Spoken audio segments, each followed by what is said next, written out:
Every 4 years, the Gallup poll asks Americans if they believe in ghosts, hauntings, and other phenomena. In 2005, the Gallup poll found, in a conclusive study, that 3 out of 4 Americans believe in some paranormal event. Poltergeist, the film, did have quite a big impact in getting far more people interested in the phenomenon of poltergeists, because I think most people were simply not aware how common it is. Happens all the time, happens all over the place. In paranormal investigation, it's imperative to ask questions to get all the facts before you make an educated decision. Those doing psychic research attempt to prove the existence of ghosts or supernatural events using strictly scientific means. A lot of people want the raw data. They want the true scientific data. They may take scientists with them, which is probably the best thing to do.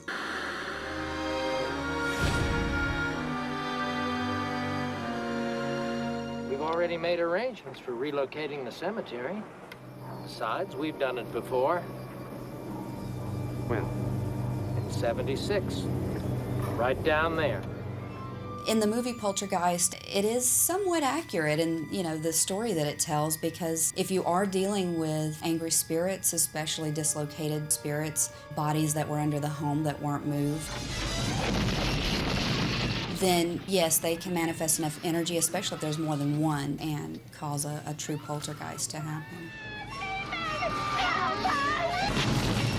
The movie plays into our fears. All of the ghost moments and fear moments, ectoplasm and such.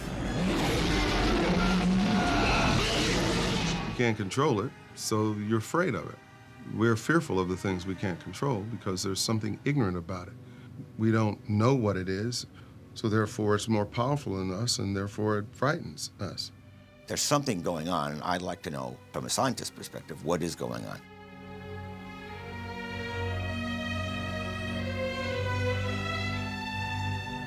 In psychic detection, there are really 2 branches. Those who attempt to prove the existence of ghosts or supernatural events using strictly scientific means. And the other side are those who use metaphysical means to try to find answers to this great riddle. They are psychics and mediums. Now let's go get your daughter.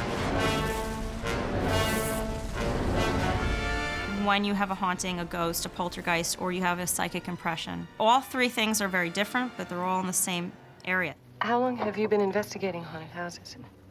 The determination as to whether your home is haunted is not very easy.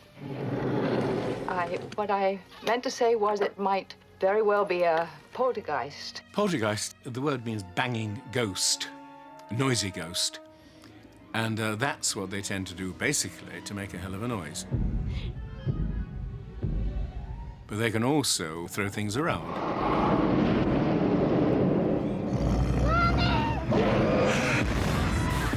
The manifestation is usually noisy manifestations, and because they want attention, they don't know who they are, what they are. They're lost. They don't understand that they've died, and so they want to get attention. And the only way they know how to make attention is to make a lot of noise or to create physical things, move objects, throw objects. That's all part of the physical phenomena, except we don't call it poltergeist. We call it physical phenomena. In fairly recent years, there have been some quite interesting advances. These advances have been brought about by scientists, in fact, who wonder whether there's not some possible way of actually communicating electronically with the dead, and, have had some quite amazing results. In the course of doing our investigative work from a scientific perspective, very seldom are we actually looking for a physical manifestation of a ghost. That's usually a pretty rare occurrence.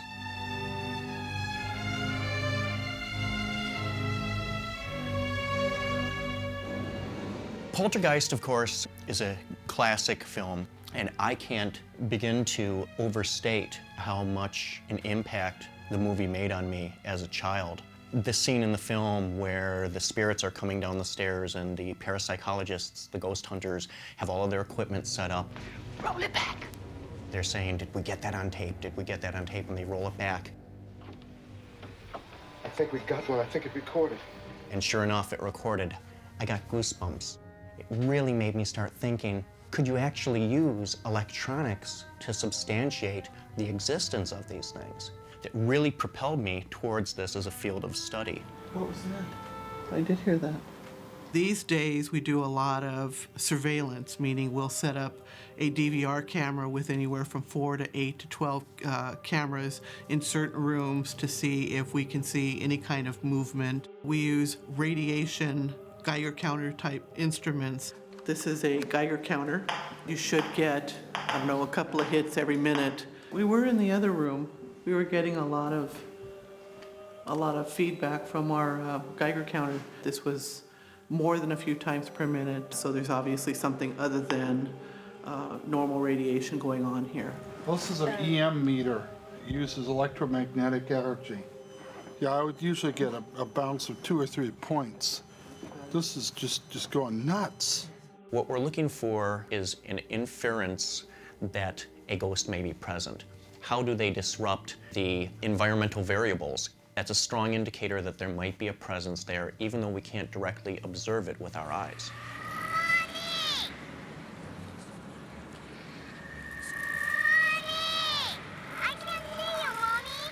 Everybody was so fascinated that the little girl came through the TV set. Oh my God, how can that be? Voices through the TV. But only when the TV was on an off channel where you heard static. I believe that the little girl in Poltergeist, when she was communicating with the spirits on the other side, she was going through the white noise, which does pick up the EVP. EVP is an acronym. It stands for Electronic Voice Phenomena. And quite simply, these are voices and sounds that, again, are not audible to the unaided ear at the time the recording is made. They're only audible at the time the recording is played back. Lily, can you give us a sign that you're here, please? And in my personal opinion, this is some of the most compelling evidence that we have of the existence of ghosts. Some people like the dowsing rod. They'll actually take 2 coat hangers and they'll hold them out in a, like a horizontal position. And when the coat hangers, the end of the coat hangers kind of intersect, they'll say, hey, there's a ghost there. When I first started doing this, there were no books about how to do an investigation, but ultimately it boils down to how well you do the research and how well you follow up on it. Science demands repeatable results under controlled observations, and paranormal activity by its very nature is paranormal, meaning outside the norm. It does not repeat on command. It does not manifest when we want it to, and because we lack this repeatability under controlled observations, it's an uncertainty. Can you see me? Can you see Mommy?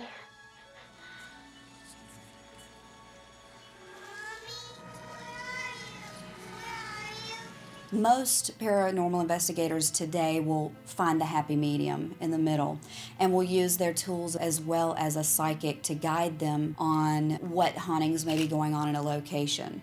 Because an investigator can come in and they may have tools that they can get readings and say, okay, we believe that there's a haunting here because my readings are ABC. However, the psychic can come in and fill in the blanks. What I'm trying to do, what I want to do is I want to establish a two-way dialogue with you. I'm going to be able to ask you a series of yes and no questions. I want you to flash the device twice for a yes answer and once for a no answer. Do you understand? In terms of working with a psychic or a medium on a paranormal investigation, there was a point in time when I wasn't really interested in that. I was more interested in the hard scientific data that I could record. Psychic impressions and mediumistic impressions, of course, are a very subjective, very personal account. There's really no way to substantiate that, or so I thought. And then my eyes were sort of opened to this a couple years ago. A psychic medium had told me that they actually should be treated as another tool, another instrument to add to my arsenal. We generally go in and investigate for, for true signs of hauntings, and that's my job as well, to dissertate whether or not there is a ghost or some sort of unnatural phenomenon. The clairvoyant in the movie, some of what she does is accurate. She does a great job of walking through the house, making certain where everything is. Her clairvoyance does go one step further, that she's able to make actual communication with whatever that is. She's able to see past the normal psychic energy. Carol Ann is not like those she's with. She is a living presence in their spiritual earthbound plane. I think one of the reasons people are so interested in ghost hunting is it's like the final frontier. Everyone can't go to space, they can't go to the bottom of the ocean, they're not going to be able to climb Everest, but anybody can do ghost hunting that's willing to open themselves up to the experience. People have always believed in ghosts simply because it seems to be one of the most important questions ever. And the more you look into it, the more you feel it's completely crazy that some people say, I do not believe in ghosts, because nobody who takes the trouble to look into it could say, I do not believe in ghosts. There's too much evidence.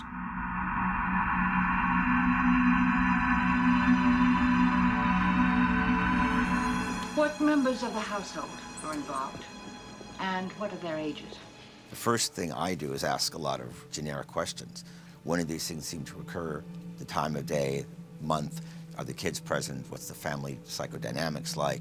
Do they have a history of this? Did they have it around them prior to moving into their current residence? All of these things are relevant. Would your family welcome a serious investigation of these disturbances?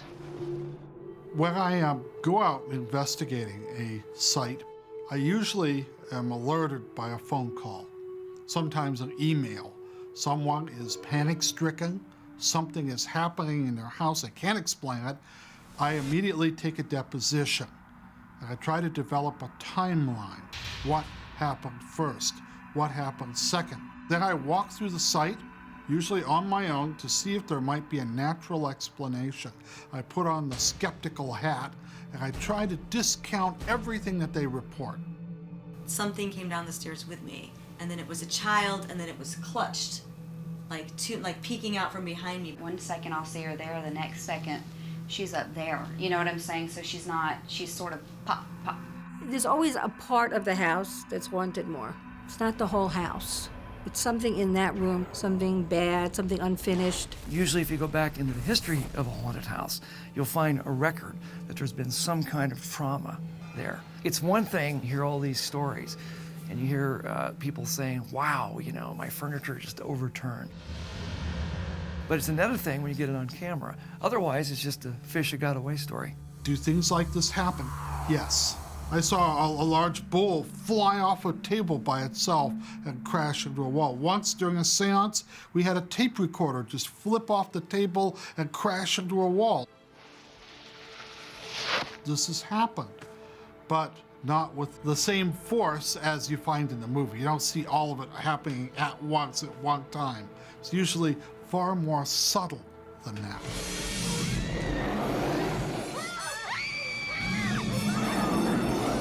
To say that poltergeists are evil is totally wrong. To say that poltergeists are a bloody nuisance and they ought to be put in reform school, that's true. Help me, somebody! Energy does not come in the form of bulk. Energy is everywhere around us, 24/7. It's what makes us tick. It's what life is. Physics says that energy only gets greater by collecting more energy, which then produces an outcome being footsteps or slamming of a door, touching somebody, or hearing their voice. So they need to muster together that energy to produce this outcome. And this is kind of the thought process that everybody uses as to what a ghost is. Look at all of them. We are a new science. Even though people have been talking about ghosts for thousands upon thousands of years, actual study is only about 100 years old. All these things about evil and ghosts and spirits, you will always have an interest in the paranormal. There is definitely a reality to the phenomenon. As I said before, I think we're at the tip of a very large iceberg. In Poltergeist, Jo Beth Williams says, it's like another side of nature. And this is the belief of the spiritualist movement, that ghosts aren't something outside of the realm of human understanding. It's just a new science that we've yet to understand. They're here.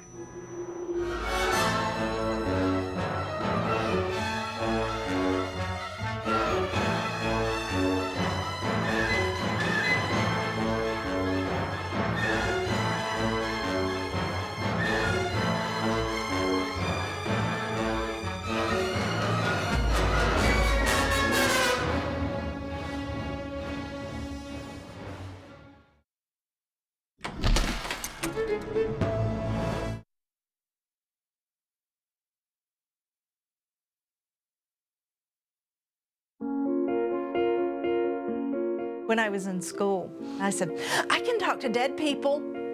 And of course, nobody talked to me for a long time. These types of events have been occurring since the dawn of human civilization. There isn't one culture on Earth that has not reported them. So if you're clairvoyant, that means you see it. It's like you're able to see into another dimension. Do we have a spirit? Do we have a soul? Whether or not we survive bodily death, I guess that's the ultimate question. What are ghosts? Why, am I crazy? Is it like, who knows what it is? I want to know.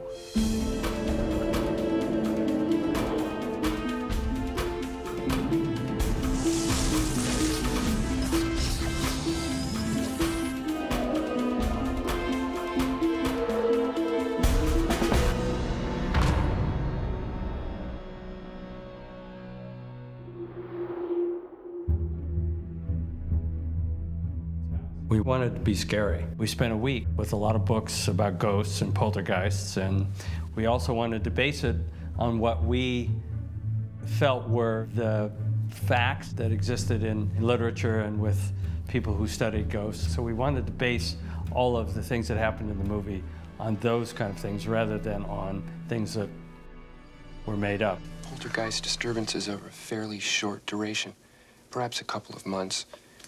Hauntings can go on for years. Are you telling me that all of this could just suddenly end at any time? Yes, it could. Unless it's a haunting. One of the most ancient beliefs we have, and it permeates the whole of the human condition, is that ghosts are spirits of the dead who come back to communicate a message. And the number of people who've reported this is phenomenal. The term ghosts suggests and implies that when our physical body dies, that something remains behind. I think a ghost is an entity, something that can appear, more visual, but you can also hear it. Where are they coming from? I don't know. Ghosts are people who don't know that they're dead. So we're actually dealing with a kind of continuity between, this world and the world of people who are dead. What are these ghosts and spirits actually like? I mean, why do they exist in the first place? What do they want? Why are they here? Why don't they just stay there? Why are they coming to us? A spirit or a ghost is simply someone who hasn't passed through the light.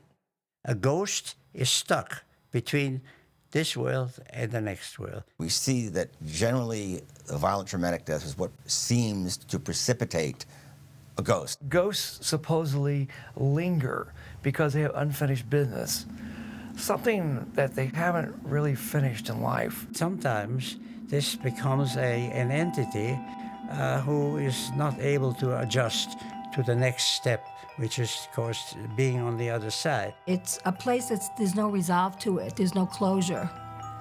And what a psychic medium has to do is put that closure on it. One thing's for certain, though. All ghosts are not equal. And one of the great examples of this is the difference between the so-called ghosts and the poltergeists. The difference between a ghost and a poltergeist is obviously the difference between something that appears to be a completely natural thing, the ghost, and something which is actually, in effect, a kind of spiritual juvenile delinquent, because that's what poltergeists are. Now, the word gives it away. Polter is German for noisy, and Geist is German for ghost. They seem to kind of draw the energy to where they are. Books have flown off the shelf, vertically, not like they would fall over.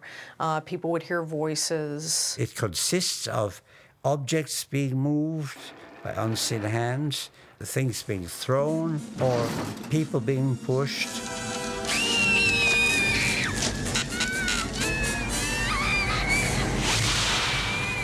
They don't understand that they've died. They don't understand that. And so they want to get attention. But in the movie Poltergeist, there were certain things that did ring true.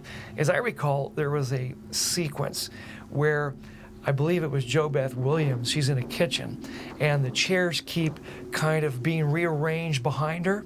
Well, that's exactly what that ghost or poltergeist like to do. They love to move objects around.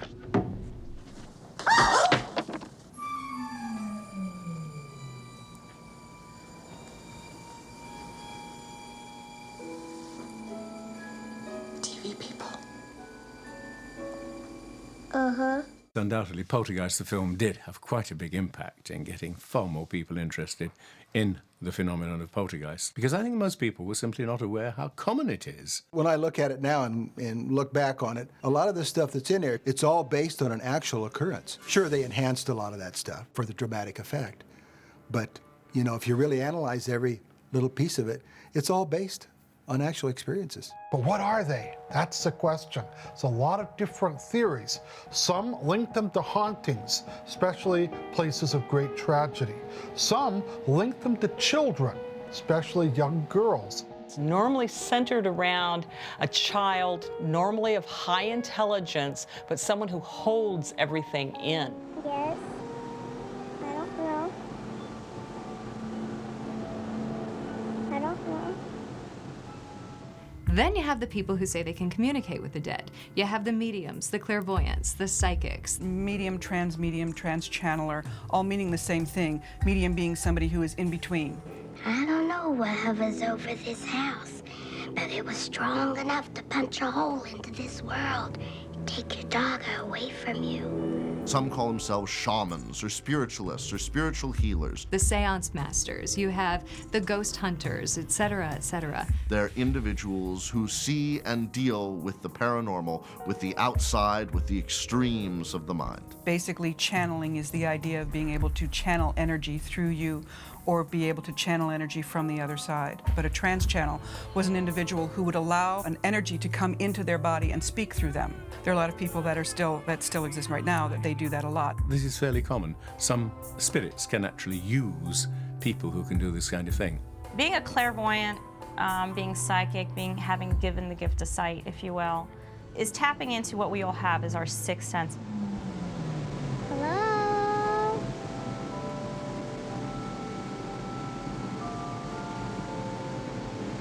What do you look like? Everybody's capable of tapping into it. It's whether or not we choose to really hear, whether we're chosen to see. You can always tell if somebody's psychic by their eyes. Their eyes are different. It's like you look through them, they're not the same. That's like a window to your soul. You definitely can't be taught to be a clairvoyant or a mystic or a medium or anything like that. You have to have a talent for it.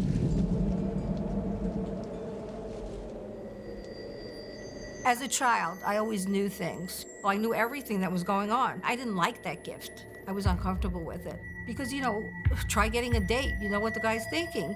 There's certainly many people who are afraid of acting as mediums, and I don't blame them in the least. I can't think of a bigger bloody nuisance than being a medium. They feel like freaks, and they're not able to function in a normal environment because they have these savantish things that are just coming out and emanating from them that they can't explain and that no one around them understands. I've always had this, and it has made me seem very strange, and I have had people that come to me where I work, where I am a psychic, and they have the gift too, and they will never admit it, and they will never go there. But for a lot of people, it is very painful, and they just shut it down. I sense. I can feel that where the activity is coming from, what room, where it hangs out the most, and where it scares the person the most, you know, when they would see it. Because ghosts have a funny way, you know, they just pick inappropriate times to bother you.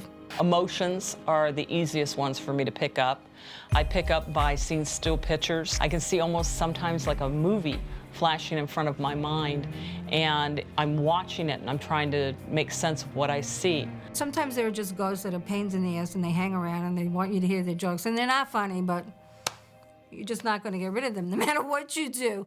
Going back to ancient times, whenever someone wanted to make contact with the spirit world, they would enact a magical ritual or ceremony. And one of the most common ceremonies that people think of when they think of this kind of communication is the seance. The whole seance thing can be highly suspect, if not impossible, to most people.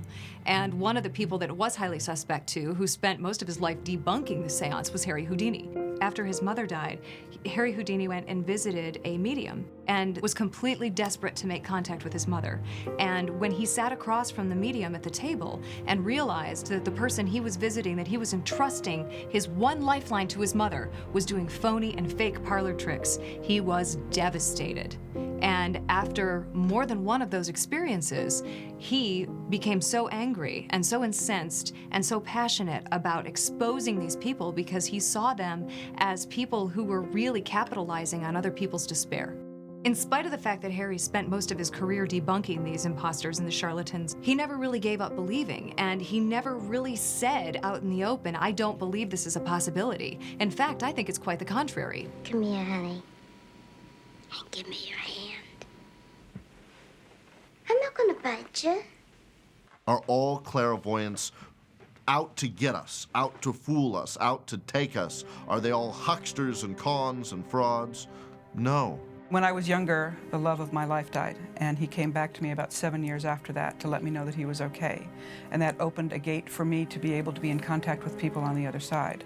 Because the idea is that you being a human being on a certain vibration and the energy that you want to contact is on a higher vibration, you create a space that is in between so you can be lifted to a higher vibration and they have a space that's safe for them to come down and communicate. This is something that goes back to ancient shamanism. This is something that exists in medieval and Renaissance Europe, where you create the sacred space to try and move into the next world. You shut your eyes, you take a few steps forward or a few steps back to move yourself into a sacred space before prayer. This is our ultimate protection. Anything that wants to come in, if it is not welcome. Next, she starts to feel that veil in between her world and the next. I call in the higher energy of the tarot to fill me with your light, your love, and your wisdom, and to use me as a perfect channel for your divine. This idea that the ghosts are just beyond the veil, that they're so close, they're right here with us, and that she can feel them there and sense them and hear them. We also call in our higher selves to connect us. I can feel their energy. I can feel how they felt when they died. I can feel how they felt during their lives and how they love their family, messages that they have for their family. And by asking questions or being in touch, I'm able to feel what they feel and then translate that. It's an absolutely stunning feeling. There is nothing like it on the planet, nothing like it in the physical realm that you can experience that is like that. It is going home. Spirits are around us, they're here to help us. That we need to be more accepting of, because they're not here to hurt or harm, they're here to help. One of the most interesting groups of people that communicate with the dead or have supernatural contact are those that are guided by spirit guides. And these people can do some amazing and inexplicable things, whether it's climb a mountain without a rope or stay safe in an environment where danger is happening all around them. It's happened. It's a real thing. And I have no idea how it's done, but it certainly is fascinating. The main thing that allows me to survive every single one of these experiences is following this spirit guide. It's following this intangible that I can't explain, that I have utter faith in, and it is following that to my final destination. You know, it's such a delicate balance between life and death when you're up there climbing. And you have to tap into something that goes beyond the physical and the mental realm. You have to tap into whatever that other thing is, that spirit guide that people talk about. This is not a video game. There is no do-over. You get one shot to get it correct. You have to be 100%. You can't even be like a slot machine. You can't be 98% payout, because that means 2% of the times you fail. I fail once, I'm dead. It's like every cell is on fire, but not in a demonic way. You're invincible, because you're in with that something else. I mean, what we have right here is temporary. There is something out there that goes forever. It goes infinite. And when channeling this, you can do anything. Once you tap into the spirit guides and allow them to flood into you, why wouldn't you allow yourself to follow completely? And once you go to that next step, well, that's when everything is possible. And that's when you don't die. That's when you do live. And that's when you live to the fullest extent possible in this plane of life.